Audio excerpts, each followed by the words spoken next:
तो महाभारत युद्ध के 18वें दिन युद्ध खत्म हो जाने के बाद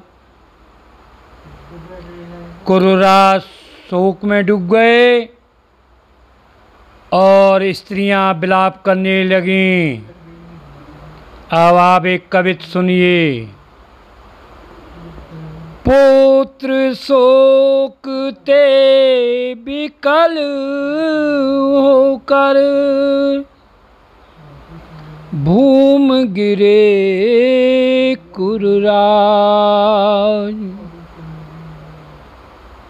हा पति हा पुत्र कहें रोवे नार और समाज।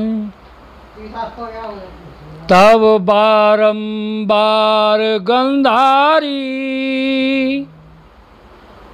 करने लगी बिलाप और पतिहीन सब नारियां करती करुण बिलाप। दुर्योधन और उसकी सारी सेना के संहार के बाद अपने पुत्र और प्रपत्रों की मृत्यु सुनकर धृतराष्ट्र व्याकुल होकर पृथ्वी पर गिर पड़े।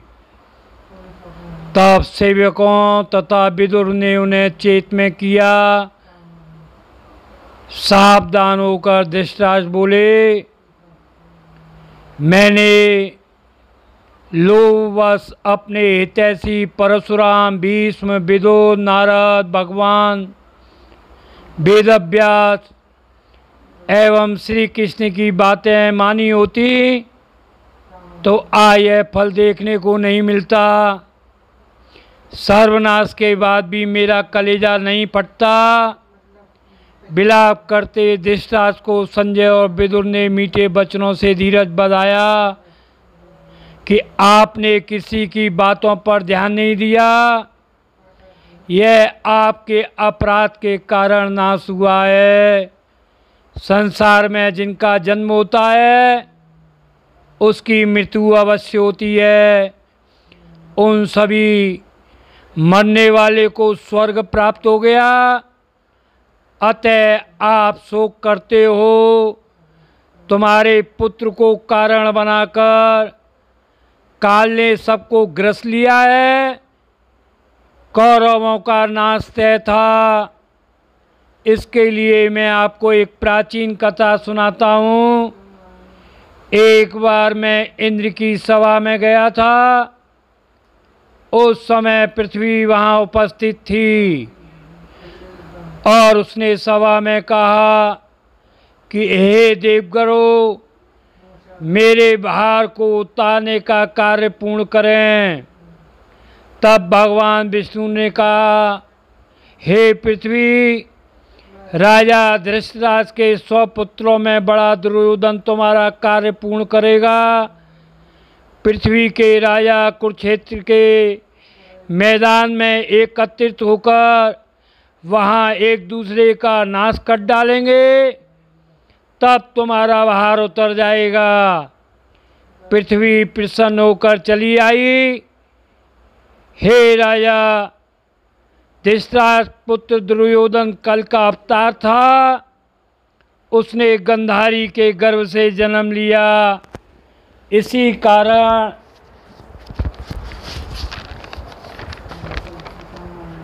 वह क्रूर और असहनीय था।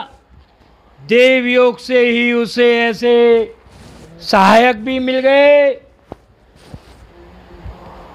पांडवों ने कोई अपराध नहीं किया है। तुम्हारे पुत्रों का नाश स्वयं उनके पापों ने कर दिया था। व्यास जी और विदुर तथा संजय के समझाने के बाद धृतराष्ट्र कुछ शांत हो गए और कुल की स्त्रियों को रथ में बैठाकर उन्हें वहां लाने की आज्ञा दे दी। विदुर जी शीघ्र रथ जोत कर गए, आज्ञा का पालन किया और कुंती सहित रणमास की रानियों को लेकर वहाँ आ गए। सारा चराचर व्याकुल हो गया। जिन स्त्रियों को कभी सूर्य ने नहीं देखा, वे आज एक वस्त्रा होकर विलाप करती हुई, आभूषणों को उतारकर अपने सास ससुर के सामने पछाड़ खाती हुई पुरुषों के सामने से गुजरने लगीं और हजारों स्त्रियां रुदन करती हुई धृतराष्ट्र को घेरे रण क्षेत्र की तरफ चलने लगीं। मार्ग में एक कोस दूर कृपाचार्य, कृतवर्मा और अश्वत्थामा मिले। राजा धृतराष्ट्र को देखकर उनकी छाती भर आई और वे माता गंधारी से भी मिलकर गए। लेकर नार समाज को आगे बढ़े वृद्ध महाराज, मग बिलाप करती चले भयो देव नाराज। पुत्र पौत्र के नाश से शोकाकुल कुर्राज, और गंगा तट पर पहुँच कर अंतिम कीने का। जब धर्मराज युधिष्ठिर ने देखा कि ताऊ जी संग्राम में मरे वीरों की अंत्येष्टि करने आ रहे हैं, वे शोकाकुल भाइयों सहित धृतराष्ट्र के पास पहुँचे। हजारों स्त्रियों ने धर्मराज को घेर कर कहा कि आपकी दयालुता तथा धर्म का ज्ञान कहाँ गया? अब आप अपने पुत्र और पौत्रों को खाकर क्या सुखपूर्वक राज्य कर सकते हो? धर्मराज को बड़ा संताप हुआ। फिर वे धृतराष्ट्र के पास गए और उनके चरणों में प्रणाम किया। खिन्न मन से युधिष्ठिर को गले लगाया और उसके बाद बोले, मेरे पुत्रों का नाश करने वाला वह भीम कहाँ है? श्री कृष्ण उसका अभिप्राय समझ गए।